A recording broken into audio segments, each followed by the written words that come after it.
Welcome to Web Development Through Practice. In the previous video, we discussed the Artisan console and broadcasting. In this video, we will focus on caching. First, let's clarify some basic concepts and break them down step by step. When you type a website's domain name into your browser, your computer doesn't understand the human-readable domain name directly. The corresponding IP address must be known to contact the server where the website is hosted. The browser first checks if it has recently cached the IP address. This is known as a local cache. If the IP address is not found in the local cache, the browser contacts a DNS resolver to query the DNS records for the domain. The DNS resolver then sends a query to the appropriate DNS servers, which return the domain's IP address. The browser uses this IP address to establish a TCP/IP connection with the web server. TCP, Transmission Control Protocol, breaks data into smaller units called data packets. When transferring large amounts of data, the information is divided into manageable pieces known as packets. Each packet includes header information, such as source address, the IP address of the device sending the packet, destination address, the IP address of the device receiving the packet. Protocol information specifies which communication protocol is being used. Sequence number helps the receiver reassemble multiple packets in the correct order. Error checking mechanisms to detect any transmission errors. Payload data, the actual data being transmitted, which can range from a simple text message to an HTTP request or even an image or video stream. While TCP manages the way data is broken into packets and ensures reliable delivery, IP, Internet Protocol, focuses on finding the best path for packets to travel from the sender to the receiver. Once the browser has the data packets, it sends them to the NIC, Network Interface Card, a hardware component inside the server that allows the server to connect to the internet or a network. The NIC transmits the data over the network to the server. Next, the NIC sends the packets to the operating system's network stack. The OS network stack processes the packets at the IP and TCP layers to ensure the data is valid, complete, and ordered with the help of the CPU. The data is then reassembled into an HTTP request and passed to the web server. Finally, the web server passes the request and examines the requested URL and file extension to determine whether the requested data is a static file or a dynamic file. When caching is enabled, the web server first checks whether the requested file is already available in the cache, which means it's stored in RAM. RAM, Random Access Memory, is a fast storage location in a server that can store data temporarily. It is volatile, meaning its content is lost when the power is turned off. But it is much quicker to read from than disk storage. If cache is disabled, then retrieve data from disk storage.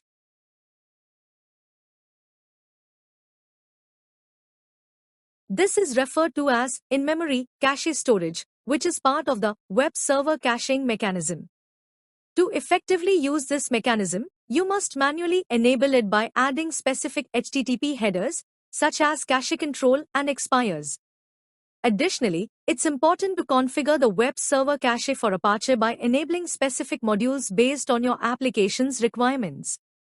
If you only add the HTTP headers, cache control and expires, without enabling the cache modules, it means that you're controlling the client-side caching behavior in the browser rather than the web server cache.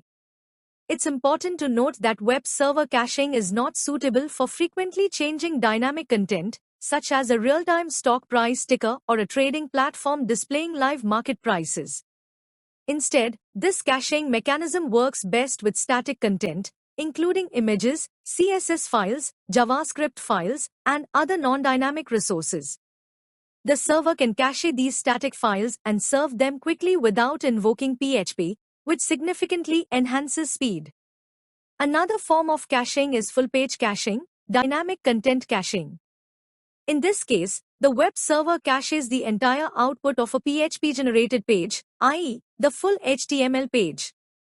This allows subsequent requests for the same page to be served directly from the cache without needing to invoke PHP to regenerate the page. After that, in PHP, the default caching mechanism is opcache, which is designed to cache compiled PHP bytecode in memory, RAM. This speeds up the execution of PHP scripts by doesn't need to recompile the script repeatedly, thus reducing the overhead of parsing and compiling PHP files. However, it's important to note that opcache does not cache static content, such as images, CSS, or JavaScript, or dynamic web pages. Now, you can observe that for static content caching, the web server cache is used, while opcache is used for compiled PHP bytecode.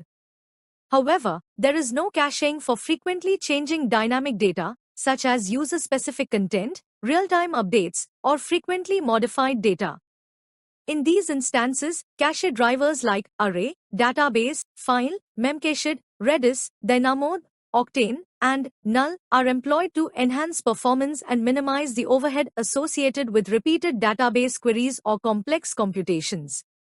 Now, let's take a step-by-step look at how this works.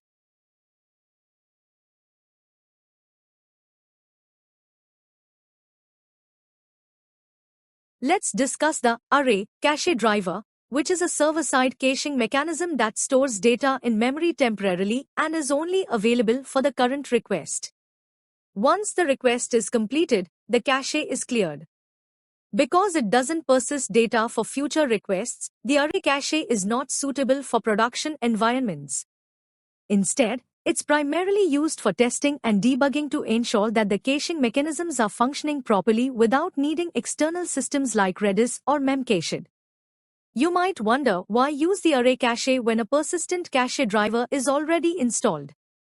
The answer is that the Array cache automatically clears itself after each request, simplifying the testing process and consuming minimal system resources. Now, let's look at how to implement it in Laravel for local testing. Now, let's implement and use the Array cache driver in Laravel, step by step. Before starting the implementation, ensure that XAMPP, Apache, and the MySQL server are running. To check if your Laravel project is working properly, go to the project root directory. In the address bar, remove the directory path, type cmd to open the command prompt, and run the command phpartisan-serve. Then, open your Chrome browser and enter the project localhost URL to verify that your project is functioning correctly. To implement the Array cache, we first need to set the configuration. So go to the project root directory and open the cache.php configuration file located in the config directory. Here, you will see that the default cache storage is set to database. If you scroll down, you will find all the cache driver configurations. For this implementation, we will use the Array cache, but we won't set it directly here. Instead, we will modify the environment file. Open the .env file in the project root directory. You will see that cache_store is currently set to database. Change this value to array and save the file. To verify that the cache store is set correctly, go back to the command prompt, press Ctrl+C to exit the serve command, then clear and rebuild the configuration cache for the changes to take effect. You can do this by running the commands phpartisan-config clear followed by phpartisan-config cache.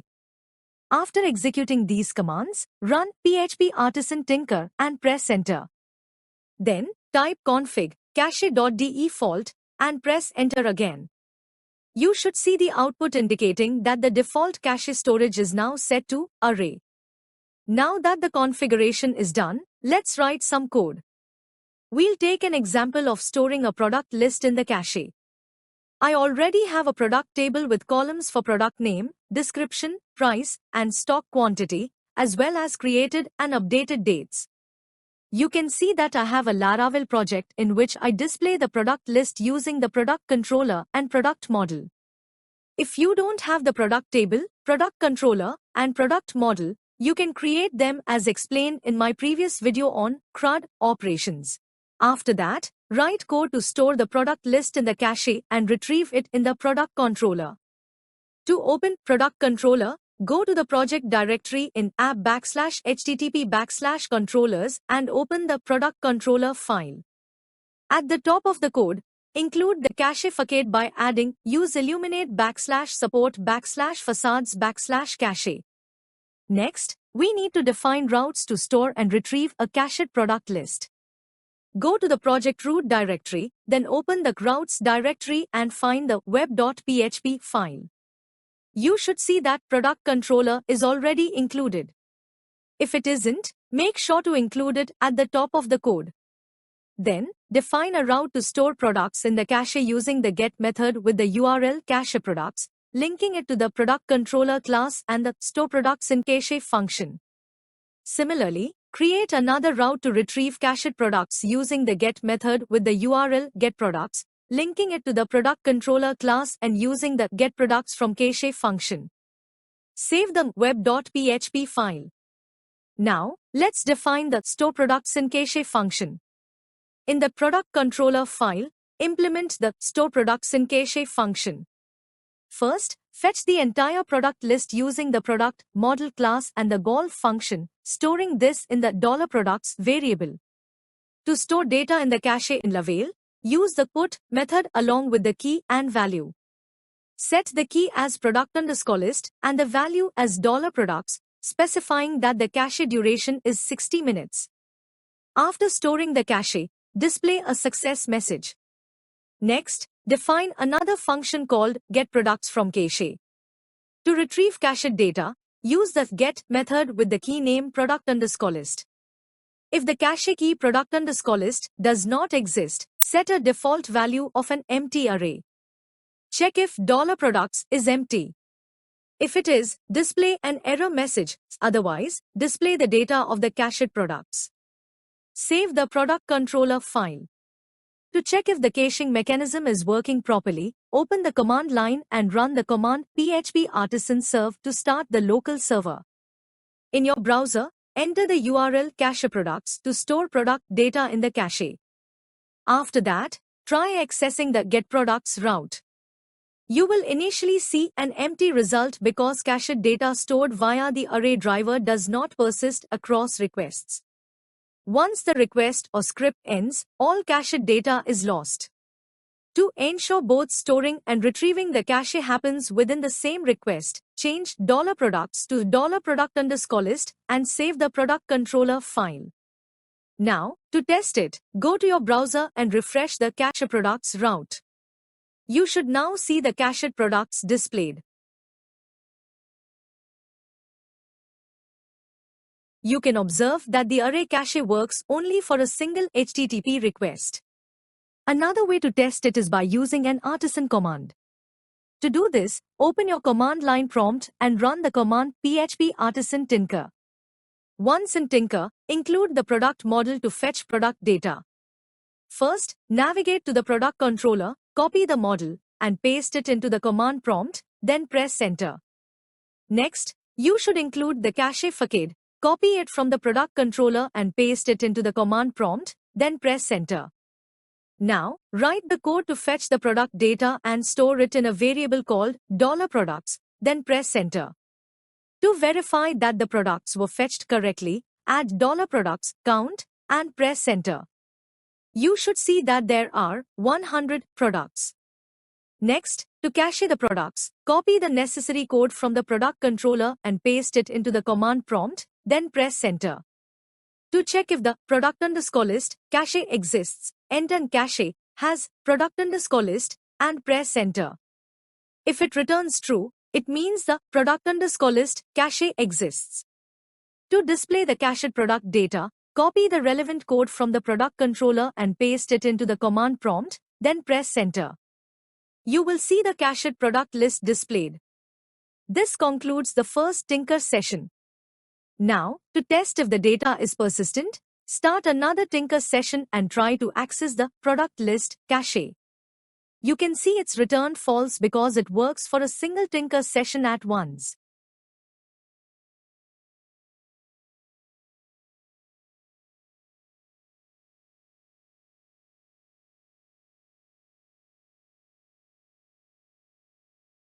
Next, let's discuss database cache storage. It stores cached data in a database table, such as MySQL query results, API responses, or any other cached information. In Laravel, a cache database table is provided for this purpose. When you set up a new Laravel project, the default cache storage is configured to use the database, as specified in the cache.php configuration file and the environment file. By using database cache storage, you can avoid executing complex queries repeatedly. Instead, you can access the data directly from the cache table, which reduces the load on the database. Now, let's see how database caching works in the backend before implementing it practically. For example, consider a user accessing the active users list by entering the URL in their browser, and an HTTP request is sent to the web server. The web server processes this request using the CPU and forwards it to the Laravel application entry point, which is the index.php file located in the public directory. In the Laravel application, there is logic to fetch the active user list, and we use the database cache driver. This driver first checks if the cached data is available in RAM. If it is, the data is returned immediately to the Laravel application and displayed in the browser. If the cached data is not found in RAM, the system then checks the cache database table. To do this, it executes a select query to the cache table. Before hitting the cache table, the database checks if the data is available in the buffer pool. The buffer pool is a part of RAM that stores data pages and indexes to execute any MySQL queries quickly. If the data exists in the buffer pool, it is returned to the Laravel application for display in the browser. If no data is found in the buffer pool, the system hits to cache table and executes a select query on the cache table. If the data is found in the cache table, the database performs a disk I/O operation to load the required data pages and indexes from the cache table back into the buffer pool. It's important to note that storing data in database tables means storing it on disk. After loading the data into the buffer pool, it is returned to the Laravel application and displayed on the browser. If the requested data is still not found in the cache table, the system retrieves it from the main users table, loads it into the buffer pool, and returns it to the Laravel application for display. I hope you now understand the database caching backend process. We will implement it practically to observe its benefits and drawbacks. To do this, set the cache driver to database in both the cache configuration and environment files. Next, ensure that you have a users database table, a user model file. Open the home controller file and include the cache facade and user model at the top of the code. Next, define the getActiveUsers function. In this function, set the cache key as active_users and define the cache expiration time for 1 hour. We will use the remember cache function here. The remember function first checks if the specified cache key exists in the cache store. If the key exists, it retrieves the cached active users data. If the key does not exist, the remember method executes the given callback to fetch the active users data. The result is then stored in the cache with the specified time to live. This function will return either the cached data or the newly fetched active users data in JSON format. After that, save the home controller file. To access the active users data, we need to define a route. Therefore, go to the root directory of the project and open the web.php file in the routes directory. Define a route for active users that maps to the getActiveUsers function in the home controller class, and then save the web.php file. To execute this, open a command line prompt and start the local development server by running the command php artisan serve. Then, open Chrome and log in with the username admin, email admin@gmail.com, and the password 12345678. After logging in, enter the URL active users to check the cache data. You can also check the cache data in the phpMyAdmin under the cache database table. When you refresh the URL, the active users data will be returned from the cache table and executed quickly. Now, let's discuss the benefits and drawbacks of database cache storage. So, The benefits are it is easy to set up and manage. Next, cached data is saved in the database permanently until it either expires or is cleared manually. Then, no additional storage systems are required, and the same database cache can be used across multiple servers. After that, let's see drawbacks. One significant drawback is that cached data is stored in the database cache table, which involves disk activity for every read and write operation. This leads to increased interactions with the disk. Consequently, disk load can become problematic if your application frequently caches large datasets, experiences high traffic with numerous read-write operations, or the database handles regular queries simultaneously. This creates contention for resources.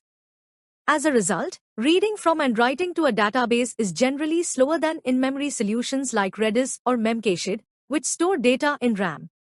Additionally, frequent cache queries can overload the database's buffer pool, reducing performance for other critical queries. For these reasons, we recommend using database cache storage primarily for small or medium applications. Next, let's discuss file cache storage. This caching mechanism involves storing data as files on the server's file system, which means it is saved on disk. Frequent readings and writing to the disk can be slower than in-memory solutions like Redis or Memcached. For this reason, we recommend using file-based cache storage primarily for small to medium-sized applications. Now, let's implement this practically. Before implementing caching, you need to clear any old cache data. To do this, open the command line prompt and execute the command php artisan cache clear. After executing this command, refresh the cache table to confirm that the cached data has been cleared. Next, open the environment file and set the cache storage to file. There is no need to make any changes to the cache.php configuration file. Laravel stores file-based cache in the Storage Framework Cache directory, so make sure this directory has the appropriate permissions. Then, go to the home controller where the logic to store and retrieve active users is already implemented in the getActiveUsers function. You won't need to modify any code in this function. Now, start local development by running the command php artisan serve. Once the server is up and running, go to your browser and refresh the active users URL. To verify that the cache data is being stored, go to the project root directory in Storage Framework Cache Data directory, and you should find a new unique cache file created. If you open this file, you will see the active users data stored within it. When the same cache key is identified, Laravel automatically overrides the existing cached data with the new data, so you don't need to manually manage updates to the cache files. Next, we will discuss Memcached, an in-memory caching solution. As shown in the diagram, Memcached is a free, open-source tool that temporarily stores data entirely in RAM. This enables high-speed read and write operations, significantly enhancing application performance. However, disk storage is involved during a cache miss, which occurs when the requested data is unavailable in RAM. One notable drawback of Memcached is that it does not store persistent data on disk. Therefore, all cached data is lost if the Memcached service or server is restarted. Additionally, when the RAM becomes full, older or less frequently used data will be deleted to make way for new data. As a result, it is important not to use Memcached for critical data, persistent data, or large datasets due to its size limitations. Memcached is well suited for applications like session storage, storing database query results, and API responses, and caching entire HTML pages for faster delivery. Now, let's implement this practically. To implement Memcached in your Laravel project, you need to install the Memcached server and the Memcached PHP extension. First, let's start by installing the Memcached PHP extension. To do this, visit the official PECL website. Here, PECL stands for PHP Extension Community Library, which is a repository for PHP extensions. These extensions are modules or libraries that enhance PHP's functionality by adding new features or improving performance. Examples of PHP extensions include authentication, caching, image processing, and compression and encryption extensions, among others. Since we are interested in caching extensions, go to the caching section. You will find the Memcached PHP extension listed there. Click on it. On this page, you will see the available releases. Note that PECL does not provide direct support for Windows. It is primarily designed for Linux and Mac OS. For Windows users, you will need to manually download the precompiled DLLs by clicking on the Windows icon. Make sure to choose the correct version based on your PHP version. To check your PHP version, open the command line prompt from your project directory and run the command phpv. For this example, I am using PHP 8.2 with a 64-bit architecture. Additionally, you need to determine whether you need the non-thread safe, NTS, or thread safe, TS, version. If thread safety is enabled in your PHP installation, you will need to use the TS version, otherwise, opt for the NTS version. To check if thread safety is enabled, run the command php I vertical bar findStir thread in the command line prompt. If thread safety is enabled, you will see relevant output. In my case, I found that thread safety is enabled, so I downloaded the PHP extension for PHP 8.2, 64-bit, thread safe, TS. Before installing the Memcached DLL, we need to check if Memcached is already enabled for your project. In my project, I have a PHP info file, and when I run it in the browser, I see that there is no result for Memcached. Therefore, we will proceed with the installation. First, go to the Downloads folder where you downloaded the compressed file. Extract it in the Downloads directory. This may take a few minutes. Once extracted, you will find the PHP Memcached DLL file. Copy this file and paste it into the XAMPP PHP ext directory. Next, go back to the Downloads folder where you will find some other DLL files. Copy all the DLL files and paste them into the XAMPP PHP directory. After that, we need to enable Memcached in the php.ini configuration file. To do this, open the XAMPP control panel and locate the Apache section. Right-click on the configuration button, and you will see the php.ini file. Open this file and search for Memcached. If you do not find it, add the line extension is equal to Memcached and then save and close the php.ini file. After making these changes, restart the Apache server. Once it has restarted, go back to the PHP info page and refresh it. You should see that Memcached is now enabled. With this, the installation of the PHP Memcached extension is complete. Now we can proceed to install the Memcached server. To install the Memcached server, start by visiting the official Memcached website. The .tar.gz file is intended for Unix Linux users who prefer to compile from source. However, compiling Memcached on Windows is complex and not officially supported by the Memcached team. They primarily focus on supporting Linux and Mac OS, as Memcached is mainly used in production on Unix-based systems. For Windows installation, you can download an executable file from an unofficial website. Search for the Memcached X file and click on the link that says Memcachedwin download. You will then see a download button, click on it, and it will take a few minutes to complete the download. After downloading Memcached, you need to configure it for your Laravel application. First, go to the project root directory and open the .env file and find the cache_store option and set it to Memcached. Save your changes to the .env's file. Next, check the Memcached configuration by going to the config directory in the project root and opening the cache.php configuration file. Here, you will find the Memcached configuration options. The persistent_id field is useful if you want to maintain persistent connections. If Memcached requires authentication, specify the username and password in this section. If no authentication is necessary, leave these fields empty. You can also set additional connection options, such as timeouts, and specify the Memcached servers to connect to. While multiple servers can be listed, the default setup usually doesn't require any changes. Now, locate the folder where you downloaded the Memcached server compressed file. Extract this file, copy the extracted folder, and paste it into the project root directory. Rename this folder to Memcached. To run Memcached, click on the Windows search bar, type cmd, right-click on Command Prompt, and select the Run as Administrator option.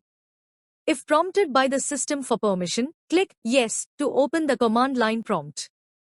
To change the directory path, type cd / and press Enter. If your project is located on the G drive, type G and press Enter, then navigate to the Memcached directory with the path XAMPP rock scrud operation Memcached. At this point, check if the Windows firewall is blocking Memcached. Open Windows Defender Firewall, this may take a moment. Once opened, click on Allow an app. Here, you can see a list of allowed apps. To check for the Memcached app, click Modify Settings and set it to Private for Memcached, then save the settings. Returning to the command line prompt, run the command memcached.xd install. Note that you might encounter an error because Memcached on Windows does not support the daemon mode flag. Instead, run the command memcached.xm64p11211 to start your Memcached server. After downloading Memcached, you need to configure it for your Laravel application. First, go to the project root directory and open the .env file and find the cache_store option and set it to Memcached. Save your changes to the .env's file. Next, check the Memcached configuration by going to the config directory in the project root and opening the cache.php configuration file. Here, you will find the Memcached configuration options.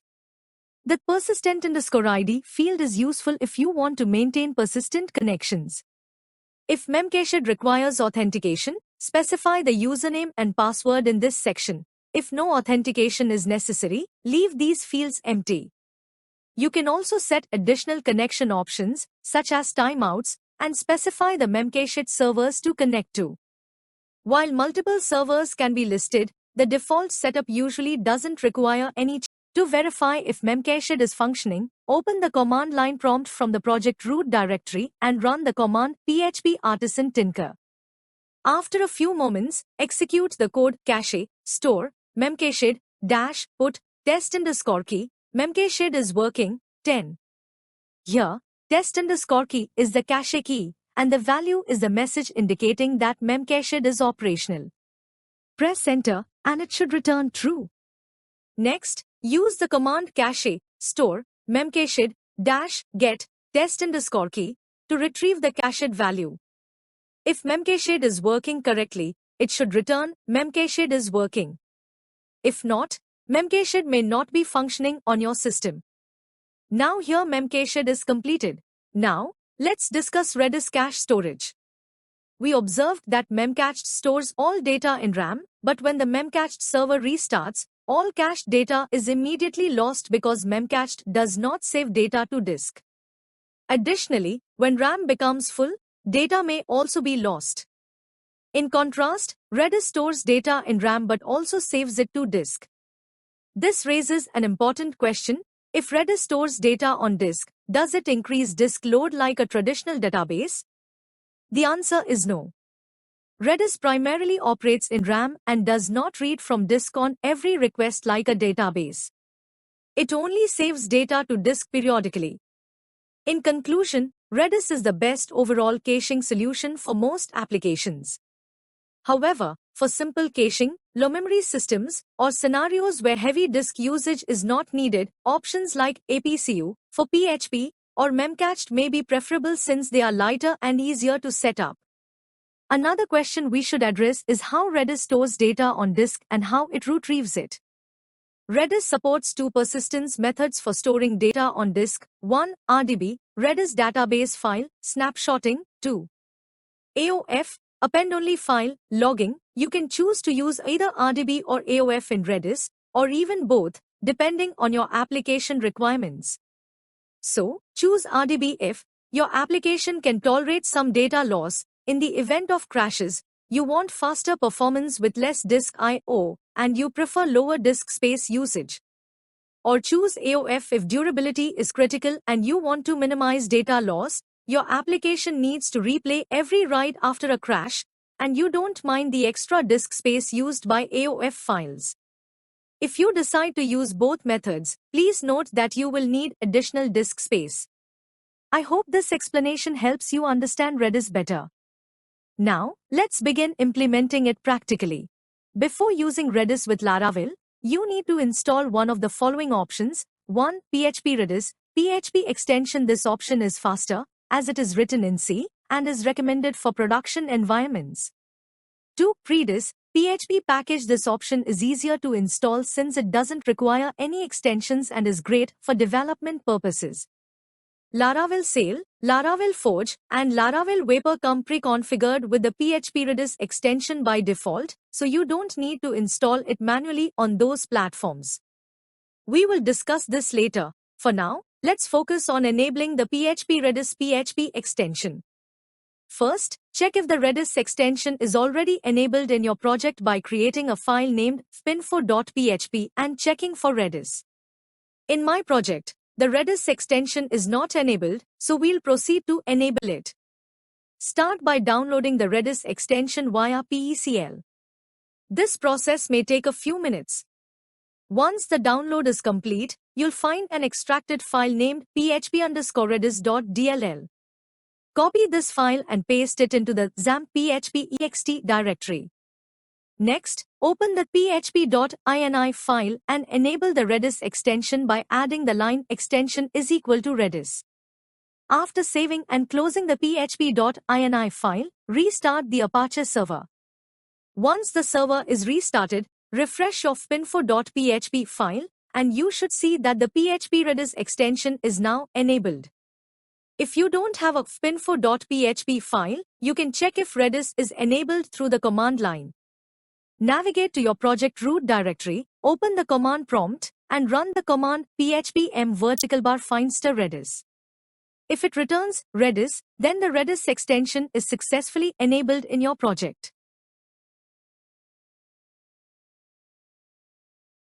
After that, let's see the configuration. In the Laravel project, go to the config directory and open the cache.php and database.php files. In the cache.php file, locate the Redis configuration, and in the database.php file, do the same for Redis. Here's my question. If the database.php file is used to manage database connections, why is there a Redis configuration in it? The answer is that Laravel treats Redis as a type of database because it stores data using key-value pairs in memory. However, Redis does not support features like SQL queries, joins, or relational integrity, such as foreign keys and transactions.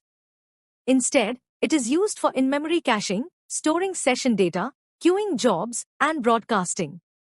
Thus, the database.php file is used to define the connection details for Redis, while the cache.php file tells Laravel to use Redis as the tool for storing temporary data. Next, let's explore the configuration variables. In the cache.php file, the driver variable specifies Redis as the caching driver. Another variable, Redis_cache_connection, indicates which Redis connection to use for caching, with the default being cache. That Redis_cache_lock_connection variable defines which Redis connection should be used to manage cache locks. Typically, no changes are needed here. Now, let's move to the database.php file and find the Redis configuration. You will see the Redis_client variable, which determines which Redis PHP client to use, either Redis or Redis, with the default being Redis. The options variable specifies whether Redis is operating in a clustered environment, with the default value set to Redis. In a clustered environment, it can be changed to cluster. Next, there is the prefix variable, which adds a key prefix to all Redis keys to avoid collisions, particularly when sharing Redis with other applications. You will find logical databases labeled as default and cache. The default database is used for application data, while the cache database stores caching data. You can also add a session database for session data, and you may include more as needed. Redis provides default 16 logical databases, numbered from 0 to 15. For example, the default database is 0, the cache is 1, and session is 2, etc. This numbering helps organize data related to caching, sessions, queues, etc. If you use 0 for all logical databases, all data will be stored in a single namespace, database 0. It's important to note that all logical databases are stored entirely in RAM, which means data loss can occur during crashes or reboots. To prevent data loss, we can implement RDB, Redis Database Backup, and AOF, Append Only File. Finally, you can set the connection details, including the URL, host, port, username, password, and logical database number. Once you have configured everything, save the database.php file. After setting up the configuration, we need to install the Redis server. To do this, open your Chrome browser and search for Redis server download. Click on the third-party website, Redis for Windows, and proceed to download the server. This may take a few minutes. While the download is in progress, go to your project's root directory and open the .env file. Look for the line that contains cache_store and change its value to Redis. Save the .env file afterward. Once the download is complete, create a new directory named Redis in your download folder. It will take a few minutes, please wait. Copy the downloaded Redis extension into this new directory here. Also wait for a few minutes. Then, extract the contents of the compressed file. This process also takes a few minutes. After that, delete the compressed file itself. Next, copy the entire Redis directory and paste it into your project's root directory. Open the Redis directory, right-click, and select the command prompt option. Run the command redisserver.x. You should see the message ready to accept connections, indicating that Redis is now running on localhost 6379 by default. To test if Redis is functioning correctly, open another command prompt window. Make sure not to close the server window. Run the command rediscli.x and press enter. Then type ping and press enter again. You should receive the output pong, which indicates that everything is working properly. Next, verify that Redis caching is working correctly by running the command php artisan tinker and pressing enter. After that, execute the command cache, put test_key, Redis cache test 600 and press enter. It should return true. Now run cache, get test_key. This should return Redis cache test. At this point, we have confirmed that Redis is functioning correctly for caching. Note that the setup we just completed is specifically for caching. Session management and queue handling will require different commands and settings, which we will address later. The configuration and testing of Redis via the command line are now complete, and we can proceed with implementing it through coding. To implement Redis through coding, you must include the Redis facade at the top of your code. You will find a menu for commands on the official Redis website. Click on it, and you will see all commands categorized by group.